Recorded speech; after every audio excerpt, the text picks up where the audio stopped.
friends, আশা কৰো আপোনালোক সকলোৱে ভালে আছে। এবিউস্কা নতুন ভিডিঅ আপোনালোক সকলোকে স্বাগতম জনালো। বহুত দিন ধৰি ভিডিঅ দিব পৰা নাছিলো বিশেষ কিছুমান কাৰণত, গতিকে তাৰ কাৰণে বেয়া নাপাব। নতুনকৈ কিছুমান গাড়ী আমাৰ মাজলৈ আহিছে যিকিখন দেখাওঁ বুলি আজি এই ভিডিঅটো আৰম্ভ কৰিবলৈ লৈছো। কণ্ডিশ্যন খুবেই ধুনীয়া। মাৰুতি ফন্ডেক আমাৰ লগত নতুন নতুন গাড়ী ষ্টকত আহিছে, গতিকে বলক পলম নকৰি আজি অহা নতুন গাড়ীবিলাক কি হয় আৰু কণ্ডিশ্যন কেনেকুৱা আছে চাওঁ আৰু আজি এই ভিডিঅটো। আমাৰ লগত আহিছে মাৰুতি ইগনিছ। খুবেই ধুনীয়া হৈ আছে, টপ মডেল কাৰ হয়। পুশ বটন ষ্টাৰ্টৰ পৰা আদি কৰি এলো হুইলৰ পৰা আদি কৰি সকলোবিলাকে আছে গাড়ীখনত। গাড়ীখন অনলি 65,000 কিলোমিটাৰ চলিছে, স্কেচ এটা বুলিও ক'বলৈ নাই। আৰু গাড়ীখন আপোনালোকে প্ৰথম চাই লওক, তাতে মই দিম যে গাড়ীখনৰ প্ৰাইচ কিমান হয়, যিটো অলপ নেগচিয়েবল হৈ যাব। আৰু ইগনিছখনৰ মিনিমাম ডাউন পে'মেণ্টটো কৈ দিছোঁ। মিনিমাম ডাউন পে'মেণ্ট হিচাপে প্ৰায় 50,000 পৰা 70,000 মান টকা ডাউন পে'মেণ্ট দিলে 5 years কাৰণে লোন হৈ যাব। গতিকে আপোনালোকে এখন গাড়ী ল'ব পাৰে, পলম নকৰিব। আৰু আহক গাড়ীখন এবাৰ চাওক।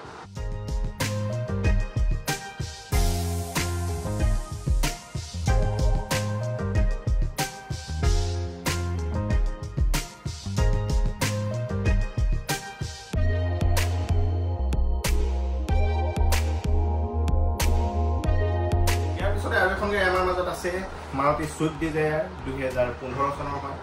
ছুইফ্ট ডিজায়াৰ পুৰণা মডেলটোৱে হয়, কিন্তু জানি সেই মডেলটো বহুত ষ্ট্ৰং হয়। গাড়ীখন বডিৰ পৰা আদি কৰি মাইলেজৰ পৰা আদি কৰি খুব ভাল গাড়ীখনত।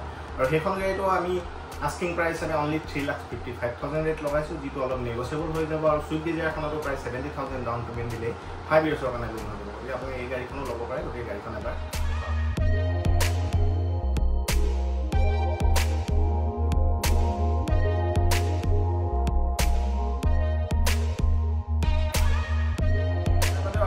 আমাৰ মাজত আছে মাৰুতি চেলেৰিঅ 2017 চনৰ টপ মডেল। এইখনৰ কণ্ডিশ্যন খুবেই ধুনীয়া হৈ আছে। চেলেৰিঅখন হোৱাইট কালাৰত আছে, স্কেচ বুলি ক'বলৈও গাড়ীখনত নাই। আৰু চেলেৰিঅখনৰ আস্কিং প্ৰাইচ হিচাপে আমি 3,65,000 ৰেট লগাইছোঁ, যিটো অলপমান কম বেছি হৈ যাব। আৰু মিনিমাম ডাউন পে'মেণ্ট হিচাপে চেলেৰিঅখনত 50,000 টকা ডাউন পে'মেণ্ট দিলে হৈ যাব। মিনিমাম ডাউন পে'মেণ্ট আহিব ডিলাৰলৈ, যিটো দাম কৈছোঁ এইটো নহয় যে ফিক্স হয়। যিমান পাৰোঁ এটা ভাল দামতে দিবলৈ কাৰণে চেষ্টা কৰিম। গতিকে গাড়ীখন এবাৰ আপোনালোকে চাওক।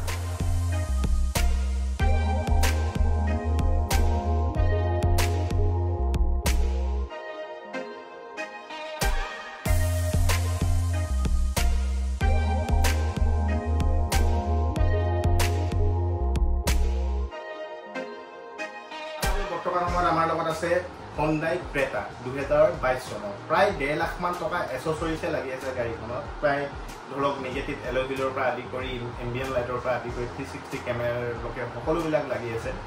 আৰু গাড়ীখনৰ কণ্ডিশ্যন খুবেই ধুনীয়া হৈ আছে। আৰু অনলি 56,000 কিলোমিটাৰ চলিছে গাড়ীখন। আৰু ক্ৰেটাৰ 2022 চনৰ মডেলটো আপোনালোকেও জানে, মাইলেজটো খুবেই ভাল, বহুত কমফৰ্টেবল গাড়ী হয়। আৰু আস্কিং প্ৰাইচ হিচাপে এই ক্ৰেটাখনত আমি লগাইছোঁ অনলি 8,85,000, যিটো অলপমান কম বেছি হৈ যাব। আহিব ডিলাৰলৈ, গাড়ীখন এবাৰ চাওক। যিমান পাৰোঁ ভাল দাম এটাতে দিবলৈ কাৰণে চেষ্টা কৰিম। আৰু যিহেতু 2022 চনৰ গাড়ী হয়, গতিকে মেক্সিমাম 5 years কাৰণে গাড়ীখন লোন হৈ যাব। গতিকে পলম নকৰিব, আহক।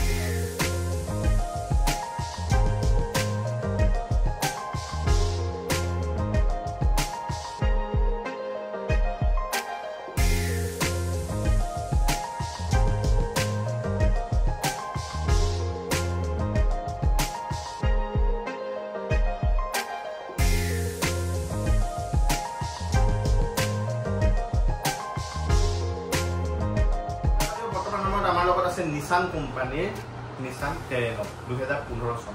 ডিজেল ভেৰিয়েণ্টৰ হয়। আৰু টেৰেনৰ মাইলেজটো খুবেই ভাল আৰু বহুত কমফৰ্টেবল গাড়ী হয়। আৰু প্ৰব্লেম বুলি ক'বলৈও গাড়ীখনত নাই। নিছান টেৰেনো গাড়ীখনত প্ৰায় 20+ মাইলেজ পোৱা যায়।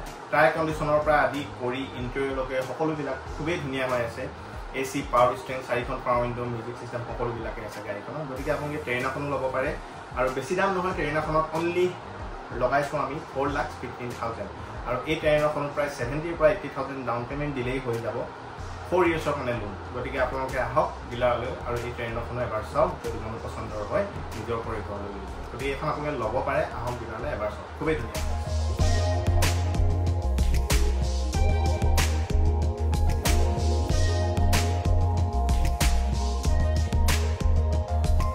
আৰু এখন গাড়ী আমাৰ লগত আছে হণ্ডাই ইয়ং 2014 চনৰ।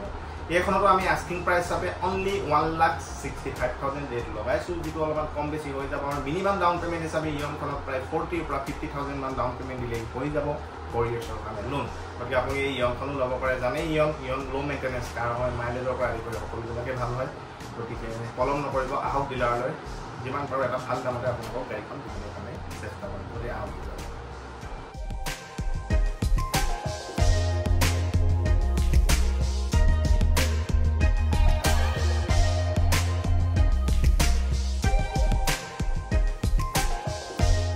বৰ্তমান সময়ত আমাৰ লগত আৰু কিছুমান গাড়ী আছে, যিকেইখন বৰ্তমান ভিডিঅ'ত দেখুওৱা নাই, নেক্সট ভিডিঅ'তে আপোনালোকক দেখাম। আৰু এনেকুৱা নহয় যে আপোনালোকক আজি ভিডিঅ'টো দিছোঁ গতিকে এইখিনি গাড়ীয়ে আছে বুলি। ইয়াৰ বাদে আমাৰ লগত অল্টাৰনেট গাড়ীও থাকে। আৰু যদি মোৰ এই ভিডিঅ'বিলাক চাই ভাল পায় তেনেহ'লে চেনেলটো ছাবস্ক্ৰাইব মাৰি ৰাখিব, যাতে নতুন নতুন গাড়ী আপডেটবিলাক আপোনালোকৰ মাজলৈ আনি থাকিব পাৰোঁ। গাড়ীবিলাকৰ ৰিলেটেড কিবা কোৱাৰি থাকিলে মোক আপোনালোকে ফোন কৰিব। ৰাতিপুৱা 9:30 পৰা গধূলি 9:30 বজাৰ ভিতৰতে ফোন কৰিলে সুবিধা হয়। আৰু যিমান পাৰোঁ ভাল গাড়ী এখন আপোনালোকক দিবলৈ কাৰণে চেষ্টা কৰিম। ইয়াকে কৈ আজিৰ ভিডিঅ'টো মই অৱশ্যে ইমানতে শেষ কৰিলোঁ। থেংক ইউ, বাই।